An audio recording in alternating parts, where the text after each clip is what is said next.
Anda 1, waktu kedua menit. Baik, terima kasih. Menarik yang disampaikan paslon nomor urut 2 dan nomor urut 3. Tapi yang disampaikan saya seperti membaca peraturan perundang-undangan sebenarnya. Saya tidak menemukan terobosan-terobosan. Nah, oleh sebab itu, Bapak Ibu, tentu di dalam debat itu perlu ada komitmen politik. Komitmen politik seperti saya katakan tadi. Pungli kami akan sikat. Tidak ada lagi pejabat-pejabat yang harus bayar untuk jadi kepala dinas maupun pejabat-pejabat. Ya, dan dari ini juga akan menjadi catatan kami. Makanya reward and punishment menjadi penting. Kalau yang tadi soal harus tidak diskriminasi dan lain sebagainya itu di undang-undang sudah diamanatkan. Nah, oleh sebab itu, Bapak Ibu sekalian, kita harus mulai sesuatu yang berbeda di dalam pelaksanaan pemerintahan di Kabupaten Karo ini. Bibit palsu, buku palsu, nggak ada yang kena hukum pejabatnya. Ini harus kita hentikan praktek-praktek seperti ini. Siapa pejabat yang mau bikin capaian indikatornya?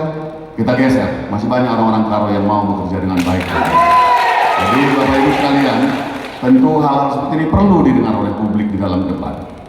Bukan menjelaskan apa yang ada di dalam peraturan perundang-undangan, Bapak Ibu. Tinggal download saja itu. Jadi ini penting kami sampaikan supaya juga sebagai calon kami bisa menunjukkan komitmen yang kuat kami di dalam bagaimana memperbaiki pemerintahan di Kabupaten Karo ini. Bujur, beras bujur aja.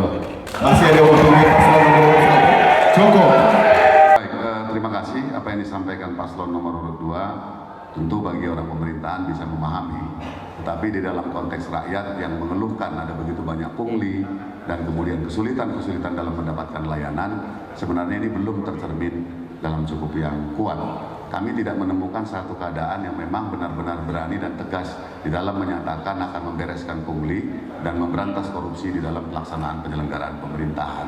Oleh sebab itu, Bapak Ibu sekalian, memang di dalam konteks pemberantasan ini kita harus perlu menyatakan komitmen kita terkait dengan hal ini. Karena kita kemana-mana, hampir semua keluhan masyarakat terkait dengan itu. Pariwisata siosar mati juga karena pungli, karena praktek korupsi.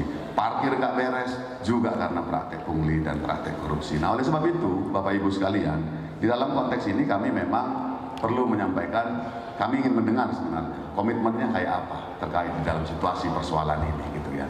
Kalau tadi soal digitalisasi, transparansi anggaran dan seterusnya, itu sebenarnya sudah sangat normatif dilakukan. Sampai hari ini juga pemerintah Kabupaten Karo yang ada sekarang pun akan menjawab dengan seperti itu terkait di dalam persoalan yang kita hadapi.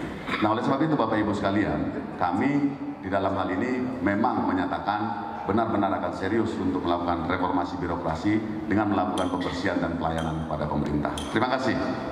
Baik, terima kasih kepada calon Bupati nomor urut 1.